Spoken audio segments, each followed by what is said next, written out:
Growing up, my dad was always coming down on me, correcting me for stuff I did. He said it was just because he loved me and was trying to keep me from getting hurt, but that didn't make me like it. Around here, they call it feedback. And I guess most of it's positive, but I can take care of myself. I don't need somebody getting in my face. I just go with the flow. If somebody calls me out for something, I just smile and say, sure, I'll be more careful from now on. I just say stuff like that. Like, they trained us to label everything around here. But I don't take it too seriously. I know what's in these bottles. People should just stay out of other people's business. Where I come from, someone gets in your face and you push back. I don't back down. Slow down. It's just the way I am. Slow down! Paul! Slow... Paul, do you copy?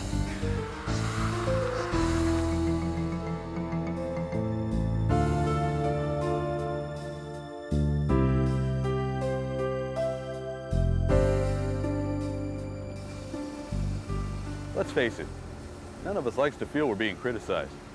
But suppose you take a risk at work. You do something that could get you or somebody else hurt. Why? Well, maybe you were just in a hurry.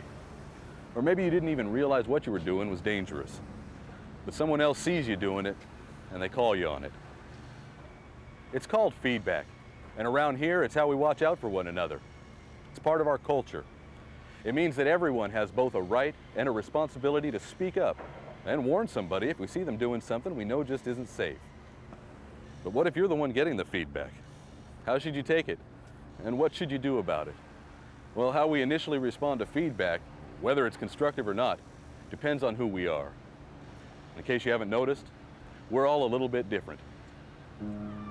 From the time we were little kids, we've been receiving feedback, not just from our parents, but also from our peers. And over time, we've developed the habits that make us who we are and determine how we respond to feedback as adults. And generally, we tend to see things not as they are, but as we are. When someone corrects you, even if they're just trying to be helpful, do you feel like you're being attacked and want to hit back? Or do you tend to be calm and accepting? Do you let your emotions show or bottle them up inside? Here's the important thing. It's normal to feel like we're being criticized when someone corrects our behavior.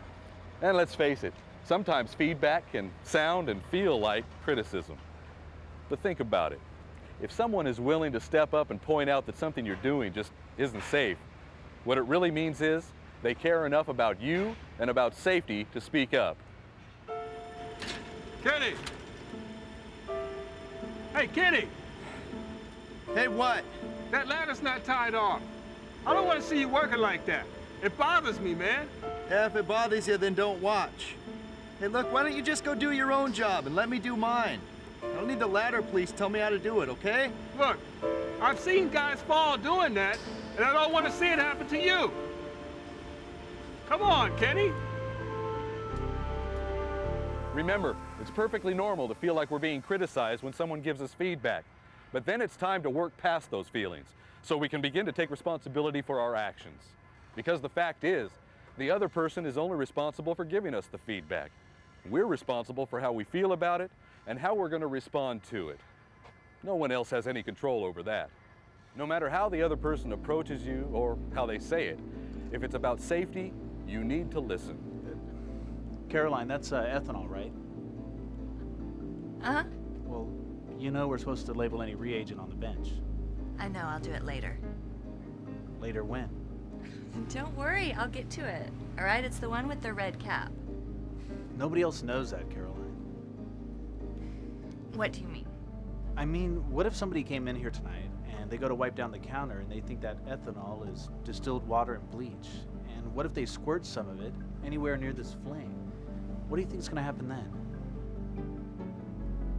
It could vaporize and start a fire. You're right. It really bugs me when you're right.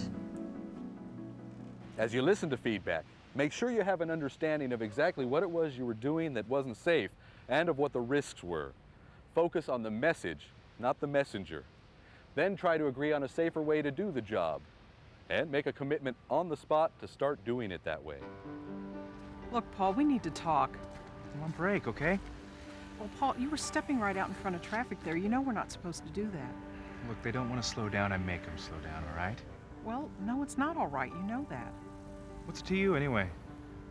I don't know. Well, I guess I just don't want to see any of us get hurt. We need you. Look, it's been a long week. And I just get frustrated with the drivers. Yeah, but you could get run over.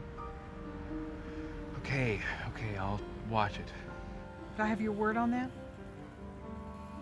Yes. Thanks, Paul. So agree on the spot that you're going to start working safely, then do it. Why? Because feedback about safety isn't like any other kind of feedback we get.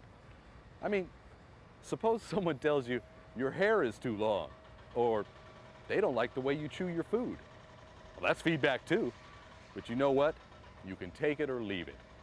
But not when it's about safety.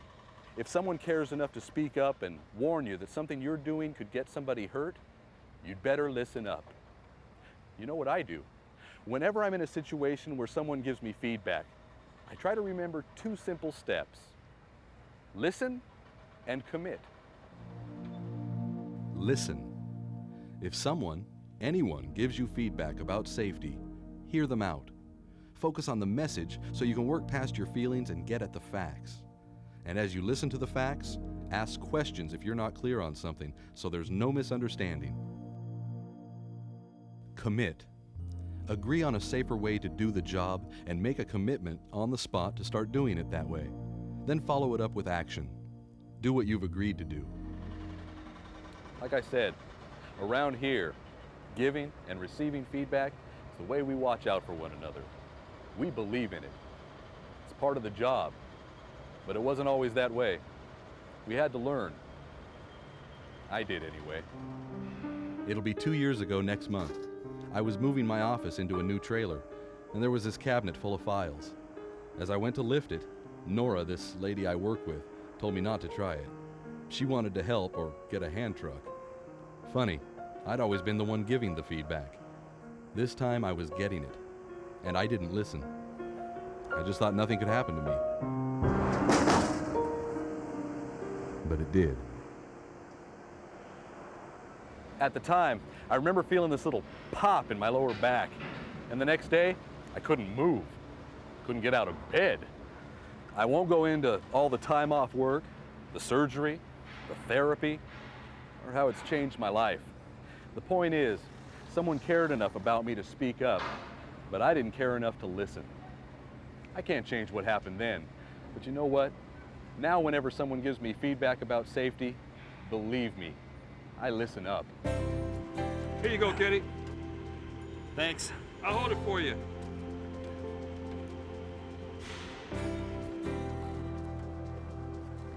No mistaking this. No mistaking it. Thanks.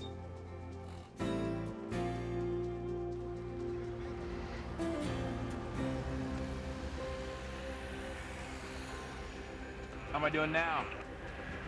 Much better. Thanks, Paul.